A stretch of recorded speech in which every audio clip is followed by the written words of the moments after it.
Hello everybody, and thank you for tuning in to the weekly report. Can't we just leave Syria alone?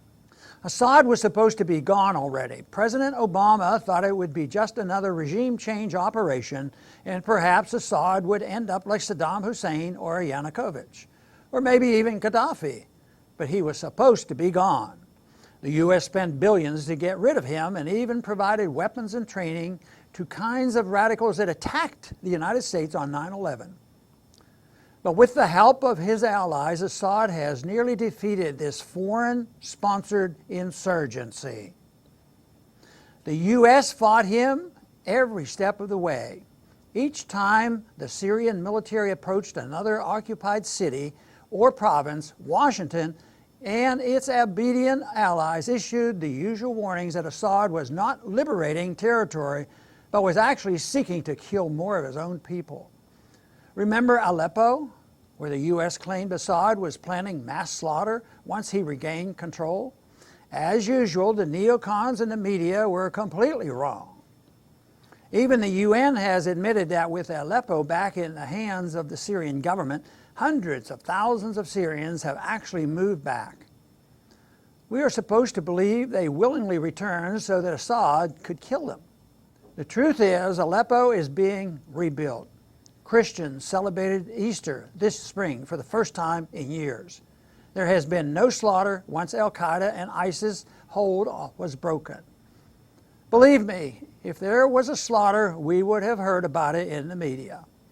So now, with the Syrian military and its allies prepared to liberate the final Syrian province of Idlib, Secretary of State Mike Pompeo again warns the Syrian government against retaking its own territory. He tweeted on Friday that 3 million Syrians who have already been forced out of their homes are now in Idlib, will suffer from this aggression. Not good. The world is watching.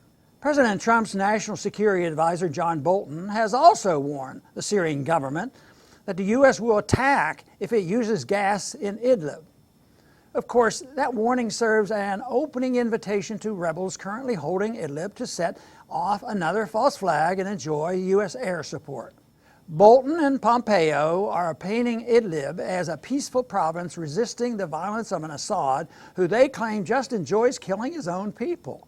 But who controls Idlib province? President Trump's own special envoy for the Global Coalition to Counter ISIS, Brett McGurk, said in Washington just last year that Idlib province is the largest al-Qaeda safe haven since 9/11, tied to directly Zawahiri. This is a huge problem.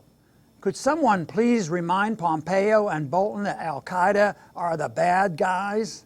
After 6 years of a foreign-backed regime change operation in Syria, where hundreds of thousands have been killed, and the country nearly fell into the hands of ISIS and al-Qaeda, the Syrian government is on the verge of victory. Assad is hardly a saint, but does anyone really think al-Qaeda and ISIS are preferable? After all, how many Syrians fled the country when Assad was in charge versus when the U.S.-backed rebels started taking over? Americans should be outraged that Pompeo and Bolton are defending al-Qaeda and Idlib. It's time for the neocons to admit they lost. It's time to give Syria back to the Syrians. It's time to pull the U.S. troops from Syria. It's time to just leave Syria alone. Thanks for listening.